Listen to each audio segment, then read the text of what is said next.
A little lesson. Learning to play in a chord shape. So say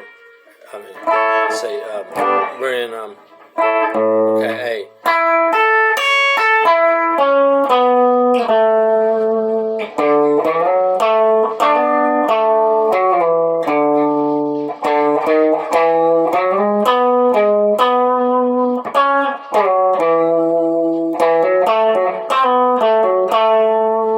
That's just a little 3-chord pass.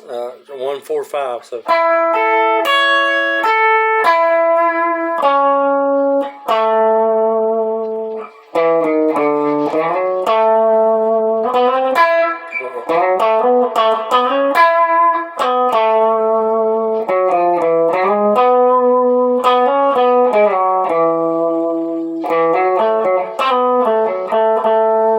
It's all A.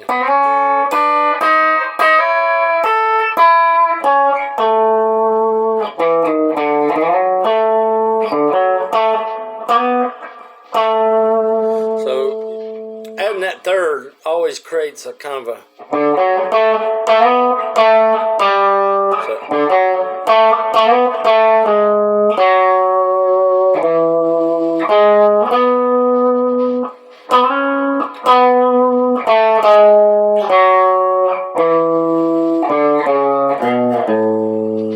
I know that's real basic, but you sometimes you can't get away from simplicity. But I would always get in a rush, and country's all about timing. It's about waiting on the melody to happen.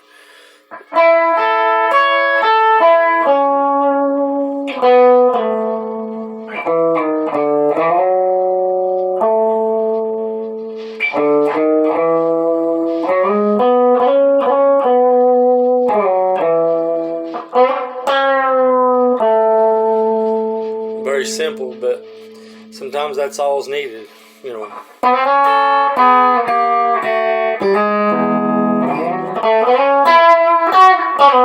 So you go.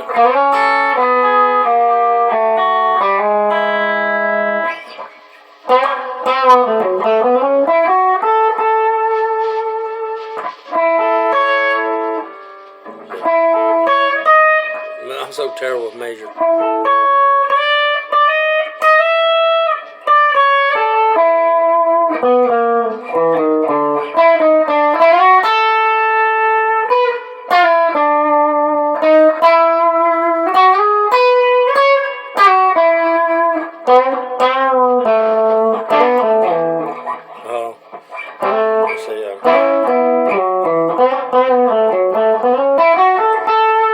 Terrible with the fretboard. I gotta learn this stuff.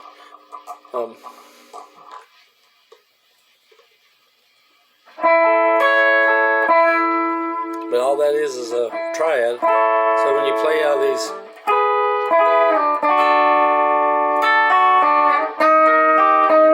so.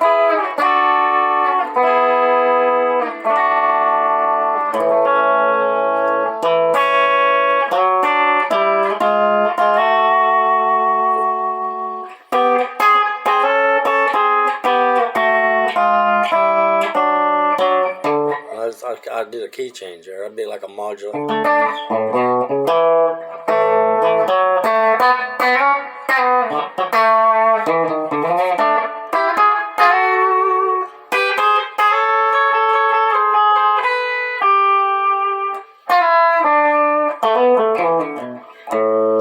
I changed keys again. I gotta be.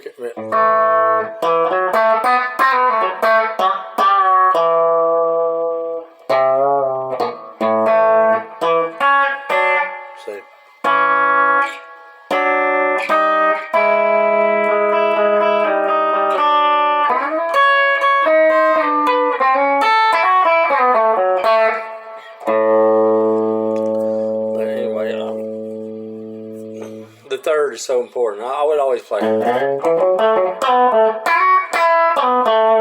But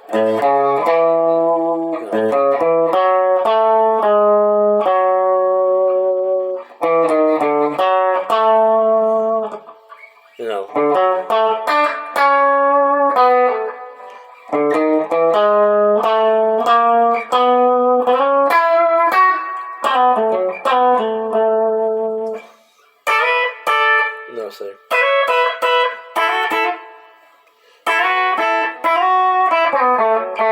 that's real traditional. That's the old, the new country's, the chicken picking style. I'm not real good at that. I got to learn my double stops. I got to learn how to bend and do the, no,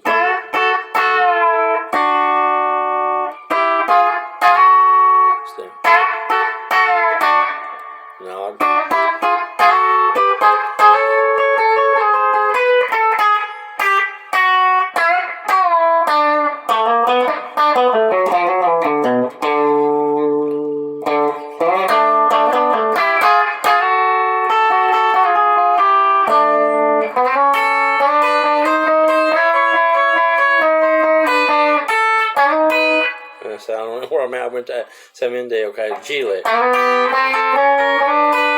then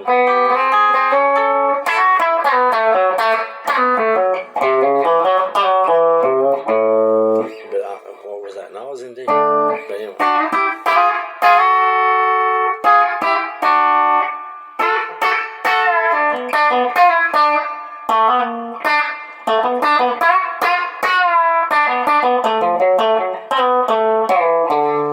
That's like the old 60s style country, like Merle Haggard would do.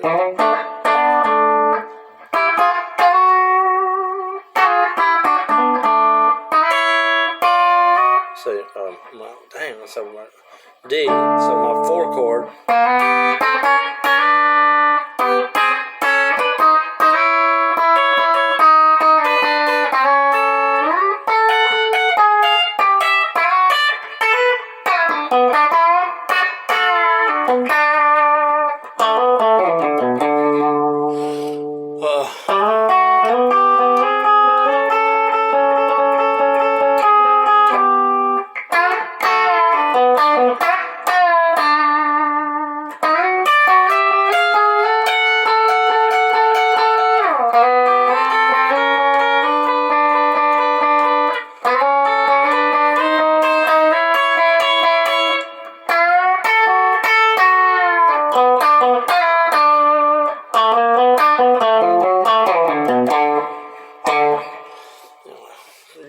Getting there a little bit. It's just all about positioning. It's being able to resolve your licks, going back to your one and playing through your chord shapes using the cage system and playing out of remembering the 3 and and I don't know. I got the terminology, but I got to learn how to apply it. I'm learning, but it's getting the ear there too, hearing hearing it, and knowing a little bit of the theory. And mapping the guitar out, knowing your shapes, your chordal shapes, where you won't get lost. Because, me, I had the tone and I would play a great lick, but I didn't know how to resolve it to the next chord in the right way, and I would not be playing musical all the time. I would sound great for a second, and then when I go to what's my 4 chord lick? What's my 5 chord lick? How do I get back to the 1 correctly? And playing within the song structure melodically. That's the key to all. Even when you're in the blues, rock, jazz, it's all about that, playing correctly over the chord, because the song's going around. The chords are flowing through the song, and learn how to play in that structure correctly, and not overplay, because the song's got to breathe. You got to have commas in your sentence structure. You got to have periods. You got to have space, where the listener don't get overwhelmed, because he's going to be tapping his foot to the song, and he's also going to be hearing that melody, and you got to convey that in your playing, structure. It's got to have the correct structure, and I was so, I was overdoing it, caught up in tone and caught up in licks, trying to impress. Because I had this energy in me, and I felt it, man. I felt it. I wanted to play, but you just got to learn how to hold back, and think of the singer complimenting the band, and listen to everybody else with your ear, and then playing your part. It's all about parts. It's not about you. It's not about playing too much, But I was coming up to the '80s, so there's a lot of that flash and great players, but even they know how to play within structure, I don't care if you're Yngwie Malmsteen or, You know, Eddie Van Halen was awesome. He built a solo. You know, I'm talking about the rock guys, the guys that can play fast and with great energy. They still had structure and they knew how to get through the chord changes, which creates melody and harmony. And it's in jazz. It's in all styles of music. You can't get away from that. You know, you're going to have to say something.